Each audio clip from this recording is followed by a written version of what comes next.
Alexis Mac Allister is officially a Liverpool player. Yes, people, wife, and welcome back to another transfer news video. And Liverpool have got their man, Alexis Mac Allister from Brighton, on a cut deal, and it is an absolutely brilliant move. As always, if you love transfer news videos, make sure you subscribe down below on my road to 3,000 subscribers. And Liverpool fans, I want to hear your thoughts in the comments. How are you feeling about this Alexis Mac Allister deal? In my opinion, I think it's absolutely brilliant move for the club. Let's get into a tweet by Fabrizio Romano that says, understand Liverpool booked a medical today for Alexis Mac Allister. The plan is advance on formal contracts, stuff today, complete medical, then sign contract on Wednesday, deal until June 28. Alexis wants move completed before travelling to join Argentina national team. And this is big. First of all, because Liverpool moved really early on this one, right? We know Liverpool need to address their midfield. It's not rocket science. Everyone knows it's the weakest part of their team. It's the part that's let them down this season, right? Because I've always gone out and said that Liverpool's biggest strength has been their midfield. I mean, I'm talking about the team that had Wijnaldum in there, man. Like Fabinho even, Henderson. They were workhorses in that midfield. I know their attack was absolutely brilliant with Firmino, Mane, Salah, right? And of course their defence with Van Dijk, Alisson, etc. was really good. Trent, of course, and Robertson. And then you have Matip, for example, in there. Really good. But for me, the midfield was always that shining light for Liverpool, man. Really underrated their system. But this season, it's been absolutely terrible. Fabinho's lost his legs. Thiago can't stay fit. Henderson can't complete a full 90 minutes, it seems. And then other than that, you go into the young players like Curtis Jones, Harvey Elliott. You can't rely on them to really carry you through a season. Naby Keita's past it, for example. I expect him to leave. So getting in this midfield is absolutely critical for Liverpool. And Alexis Mac Allister goes a long way now. I think he's an absolutely superb player. And other reports have gone that his release clause is much less than the £45 million or £60 million that was reported earlier. So to get this player up for under £45 million is a steal in this day and age. Absolute steal. We're talking about a World Cup winner. A player that can play the box-to-box role. And a player that can play for Brighton as well. And that's a really underrated point, right? Because when you sign a player from Brighton, you sign a player that's used to playing in that possession style of football. Used to playing attacking, forward-thinking football. De Zerbi plays that system down to the ground with Brighton. It's not like you're signing him from a club like, for example, Wolves that play more of a defensive formation. They have to adapt to playing for a big club like Liverpool, for example. Brighton play that system already. It's a seamless interchange and a seamless transition from playing for Brighton to playing for Man City, Liverpool, Arsenal, etc. and teams like that. So I think it'll suit Liverpool down to the ground, to be completely honest with you guys. I think it's an absolutely superb signing. Genuinely, for the money they're paying as well, really, really good. Everything about Alexis Mac Allister ticks the boxes for me. He's a player that, he's not the strongest, he's not the quickest, but he's one of the smartest players on that football pitch. For me, he reminds me a little bit of like a Luka Modric, a younger Luka Modric. Modric didn't excel athletically. He wasn't the strongest player, he wasn't the quickest player, but Modric knew how to make that pass. He was one of the most IQ-driven footballers, and it's always the midfielders that have that trait that do so well. If you look at the midfielders around the world, like the Krooses, the Modric, etc., the Busquets, these players aren't the quickest. They might not even be the best passers in their league. I know they are, but it's the way they approach the game from a mental side. They always seem to make the right pass 9 times out of 10.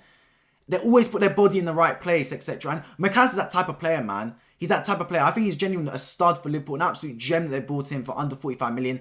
And that'll go a long way. It'll go a long way for Liverpool because I expect them to sign a couple more midfielders this summer. They're going to need to. Mac Allister isn't enough in that midfield. He slots in for me as that box-to-box midfielder, but I still think they need to bring in a proper defensive midfielder because Fabinho needs to be replaced. If I'm Liverpool, I'm looking at Matheus Nunes. I'm looking at João Paulinho from Fulham potentially. Caicedo from Brighton could be another option where Caicedo potentially could be on the way out.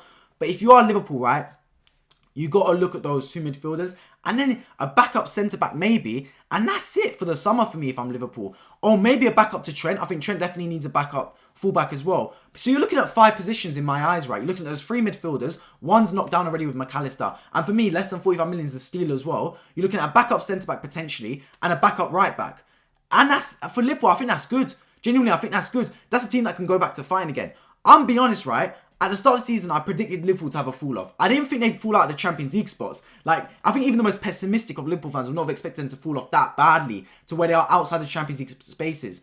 But the good thing is, right, because you are in the Europa League, you can rotate your squad. The Europa League isn't as demanding as Champions League football. I know you play Thursday and that means your Premier League games are postponed to Sunday, right? But the quality of your opponents, you can afford to play a changed squad for the Europa League. So what that means is Liverpool can basically run their full strength team for the Premier League week in, week out. And I don't care that Liverpool finished 5th, right? That Liverpool team is better than 5th position. That's a good Liverpool team, right? It's got most of the remains of the team that was fighting for Man City for 5 seasons in a row for the Premier League title. And not just fighting them in quote-unquote fighting. I'm talking pushing them to the edge. Like pushing them to the final game, the final 10 minutes of football matches on the final day to win the Premier League. That's how close they were to winning it. So if you're Liverpool, right, I think Liverpool fans should get very excited next season. Genuinely, I believe so, man. Mac Allister's a good start. You're going to need more players for me as CDM and another midfield I'd love to see come in for Liverpool Football Club. But other than that, right now, it's looking really good for them. Really, really good for Liverpool Football Club. I think the Caicedo deal could be tough. I think João Paulinho is one that could get over the line. I think he'd be a good player for them as well. But then also, Liverpool looking at, for example, other options like Thuram, I've heard. Kone, I appreciate, was the other player that they were looking at as well. Other midfield options. Those are players that, I'll be honest, I don't know an awful lot about. They're not necessarily the household names.